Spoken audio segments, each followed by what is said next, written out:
वीज पुरवठा खंडित झाल्याच्या रागातून महावितरणच्या वरिष्ठ तंत्रज्ञ आणि सुरक्षा रक्षकावर स्थानिक तरुणांनी बेदम मारहाण केल्याची धक्कादायक घटना वसई पूर्वेतील रामदास नगर परिसरात घडली आहे। या प्रकरणी माणिकपूर पोलीस ठाण्यात तिघांविरोधात गुन्हा दाखल करण्यात आला असून पोलिसांकडून पुढील तपास सुरू आहे। मिळालेल्या माहितीनुसार 3 जूनला रात्री 10:30 वाजण्याच्या सुमारास महावितरणच्या नवघर पूर्व शाखेत वरिष्ठ तंत्रज्ञ म्हणून कार्यरत असलेले रमेश मुकणे आणि त्यांचे सहकारी निखिल इजरकर हे रात्रपाळीच्या कामावर होते। यावेळी कार्यालयासमोरील रामदास नगर येथील दिवाण अपार्टमेंट परिसरातून मोठा स्फोट झाल्याचा आवाज आला।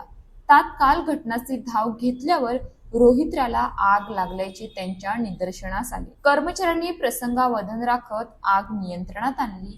त्यानंतर आवश्यक दुरुस्ती साहित्य घेऊन ते कार्यालयात परतले आणि वीज पुरवठा पूर्ववत करण्यासाठी युद्ध पातळीवर काम सुरू केले।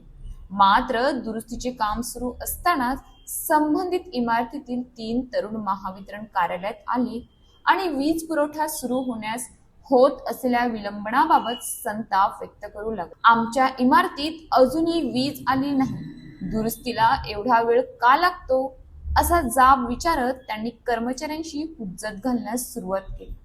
काही वेळातच हा वाद विकोपाला गेला आणि आरोपींनी वरिष्ठ तंत्रज्ञ रमेश मुकणे यांना मारहाण केली। या मारहाणीत त्यांच्या मानेस दुखापत होऊन सूज आली। दरम्यान कार्यालयातील सुरक्षा रक्षक प्रकाश पांडुरंग तांडेल हे भांडण सोडवण्यासाठी पुढे आले असता आरोपींनी त्यांच्या हातातील जड कड्याने त्यांच्या डाव्या कानावर जोरदार प्रहार केला। या हल्ल्यात तांडेल जखमी झाले असून दोघांनाही उपचारासाठी रुग्णालयात दाखल करण्यात आल्याची माहिती मिळाली आहे।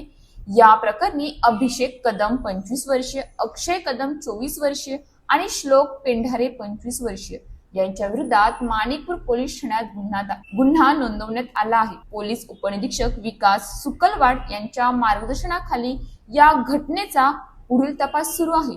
वीज पुरवठा खंडित झाल्यानंतर नागरिकांमध्ये नाराजी निर्माण होणे स्वाभाविक असले तरी जीव धोक्यात घालून वीज पुरवठा सुरळीत करण्यासाठी कार्यरत असलेल्या कर्मचाऱ्यांवर हल्ला होणे ही गंभीर बाब मानली जात आहे।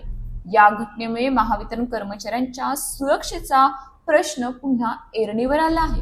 अंधार दूर करण्यासाठी रात्रभर झटणाऱ्या कर्मचाऱ्यांवरच हात उगारणे हा संताप नव्हे तर समाजाच्या जबाबदारीवरील प्रश्नचिन्ह आहे। अशाच ताज्या बातम्यांसाठी आमच्या न्यूज पोलीस रिपोर्टर चॅनलला लगेच सबस्क्राईब करा आणि बेल आयकॉन दाबायला विसरू नका।